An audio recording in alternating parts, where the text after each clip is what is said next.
इस चैप्टर की शुरुआत में हम लोग देखते हैं कि एल्डर युनचुई को जूफेन काट कर आगे बढ़ जाता है और वो फिर आगे बोलता है, मैंने तुम लोगों को बता दिया था कि जब तक मैं यहाँ पर हूँ यहाँ से कोई भी पास नहीं कर सकता है। ये बोलकर वो अपनी 6th ग्रेड की डिमोनिक स्वॉर्ड वॉल्टिंग स्वॉर्ड निकालता है और अपने एल्डर को इस तरह मरता हुआ देखकर जाओ डेजू फिर से डरने लगता है। इसका डरने का काम ही है और वो डरते हुए बोलता है, इम्पॉसिबल, जूफेन ऐसा कैसे कर सकता है। वो एक सोल हार्मोनी लेवल के एक्सपर्ट को ऐसे इतनी आसानी से कैसे मार सकता है। और जाओ डेजू के आगे खड़ा एल्डर अपने मन में सोचता है, यह कैसी स्वॉर्ड है, यह क्या चीज़ है। और फिर वह हमें जूफेन को दिखाया जाता है जहाँ पर वो बाहर से कम्प्लीटली फाइन लग रहा था लेकिन अंदर से उसके हाथ काँप रहे थे और वो अपने डिमोनिक स्वॉर्ड को पकड़ते हुए बोलता है, ये एक सीक्रेट वेपन होने का वर्दी है, यहाँ तक कि ये एक सोल हार्मोनी लेवल के एक्सपर्ट को भी मार सकता है, लेकिन इसका यूज करने के कारण मेरे बॉडी पर भी बैकलेस पड़ रहा है।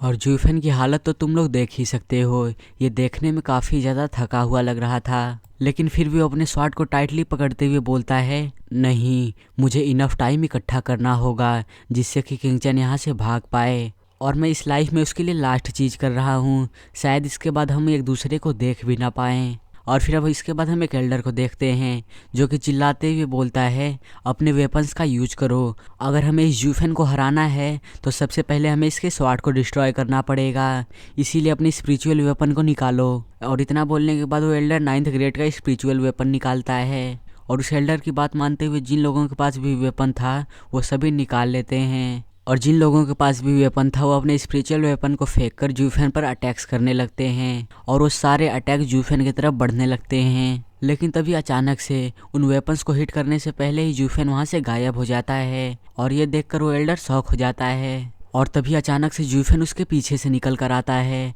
और वो अपने वॉल्टिंग स्वॉर्ड से उस पर एक स्ट्राइक कर देता है, लेकिन अचानक से वो एल्डर सेंस कर लेता है और वो भी अपने स्पिरिचुअल वेपन से जूफेन पर काउंटर अटैक करता है। और जैसे ही जूफेन और उस एल्डर का अटैक टकराता है वहाँ पर ज़ोरदार धमाका होता है और चारों तरफ एनर्जीज फैलने लगती हैं और जूफेन भी उस अटैक से जख्मी हो जाता है और वो पीछे की तरफ गिरने लगता है, लेकिन वो अपने आप को संभालते हुए सोचता है, जैसा कि मुझे उम्मीद था, ये बॉडी एक सोल हार्मोनी लेवल के एक्सपर्ट से डायरेक्ट लड़ाई नहीं कर सकती है, उसकी पावर मुझसे बहुत ही ज़्यादा है। लेकिन तब भी जूफेन अपनी फुल पावर से उस एल्डर पर स्ट्राइक करता है और जूफेन के उस स्ट्राइक से उस एल्डर का 9th ग्रेड का स्पिरिचुअल वेपन टुकड़े टुकड़े में बदल जाता है और ये देखकर वो एल्डर डर जाता है और वो कांपते हुए बोलता है, नहीं, ये कैसे हो सकता है। और जो एल्डर्स दूर खड़े थे उनमें से एक एल्डर बोलता है, ये कैसे हो सकता है, एक रेडिएंट स्टेज का बच्चा 9th ग्रेड की स्पिरिचुअल वेपन को कैसे डिस्ट्रॉय कर सकता है, वो भी तब जबकि स्पिरिचुअल वेपन एक्सपर्ट के हाथ में है।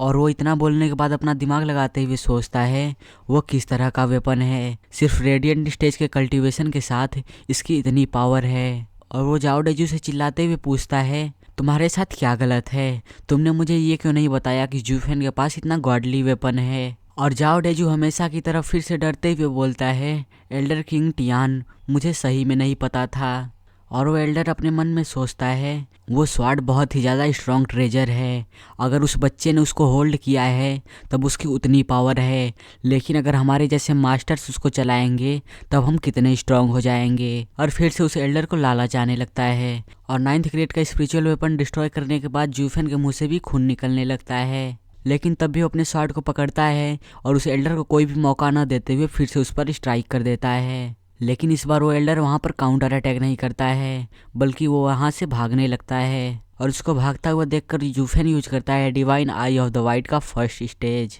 जहाँ पर वो टेलीपोर्ट कर सकता है। और जूफेन टेलीपोर्ट करने के बाद उस एल्डर के ऊपर आ जाता है जिससे कि वो एल्डर और भी ज़्यादा डर जाता है और वो एल्डर पीछे घूमकर जूफेन से बोलता है, मेरे पीछे आना बंद करो, तुमने पहले से ही मेरा स्पिरिचुअल वेपन डिस्ट्रॉय कर दिया है, अब क्या तुम अपना काम ख़त्म करने आए हो, अगर तुम में हिम्मत है तो उस स्वॉर्ड को छोड़ो और एक मर्द की तरफ फाइट करो। लेकिन जूफेन उसकी एक नहीं सुनता है और वो अभी भी उस एल्डर के पीछे आ रहा था और ये देखकर वो एल्डर और भी तेज़ी से भागने लगता है और जूफेन उसका पीछा करते हुए सोचता है, अरे नहीं, वो बहुत ही ज़्यादा फास्ट है, ऐसे काम नहीं चलेगा और इस स्वॉर्ड को हैंडल करना भी मुश्किल है, मुझे किसी न किसी तरीके के बारे में सोचना पड़ेगा जिससे कि मैं इस एल्डर को मार सकूं। जूफेन ये सोच ही रहा था कि उसके पीछे से एक स्पीयर आता है और जूफेन के पीछे अब एक और एल्डर लग जाता है और वो बोलता है, एल्डर भाई मैं तुम्हारी मदद करने के लिए आया हूँ। और बच्चे अब हम दोनों साइड से तुम पर अटैक करने वाले हैं,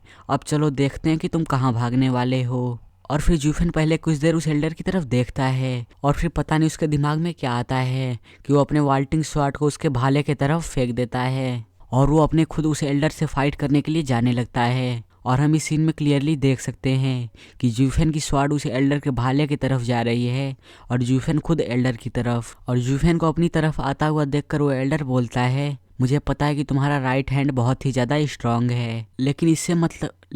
मतलब नहीं है कि वो कितना स्ट्रांग है। मेरे फिस्ट पे मेरे सोल द्वारा बैकअप दिया जा रहा है। उस एल्डर की बात सुनकर जूफेन हंसते हुए बोलता है, हे मुझे पता था। और फिर से जूफेन आई ऑफ द वाइट का फर्स्ट स्टेज यूज करता है, जहाँ पर तुम लोगों को याद ही होगा कि वो अपने आप को किसी ऑब्जेक्ट के द्वारा रिप्लेस कर सकता है। और वो वही चीज़ करता है और अपने स्वॉर्ड की जगह जूफेन पहुँच जाता है। और जूफेन उस स्वॉर्ड के पास पहुँचने के बाद बोलता है, अब मैं तुम्हारे वेपन को डिस्ट्रॉय करने वाला हूँ। अब तुम लोग शायद जूफेन का प्लान समझ गए होगे। और वो एल्डर कुछ समझ पाता कि वहाँ पर क्या हो रहा है, तभी अचानक से वाल्टिंग स्वॉर्ड उसको काटते हुए निकल जाती है, क्योंकि जूफेन ने अपने जगह अपने स्वॉर्ड को रिप्लेस कर दिया था और वो स्वॉर्ड घूम रही थी, इसीलिए उसने एल्डर को काट दिया।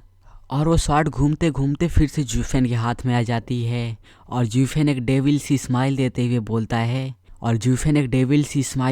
बोलता है, अब दूसरा भी ख़त्म हो गया। और यहीं से ये चैप्टर एंड हो जाता है। और अगर आपको अगला चैप्टर जल्दी चाहिए तो इस चैनल को सब्सक्राइब करके इस वीडियो को लाइक कर देना और मुझे कमेंट में ज़रूर बताना कि आज का एपिसोड कैसा लगा। और आजकल के चैप्टर्स इसलिए छोटे आ रहे हैं क्योंकि ये फाइट का सीन चल रहा है और राइटर्स को इतना टाइम नहीं मिल पा रहा है कि वो लंबे चैप्टर बनाएं।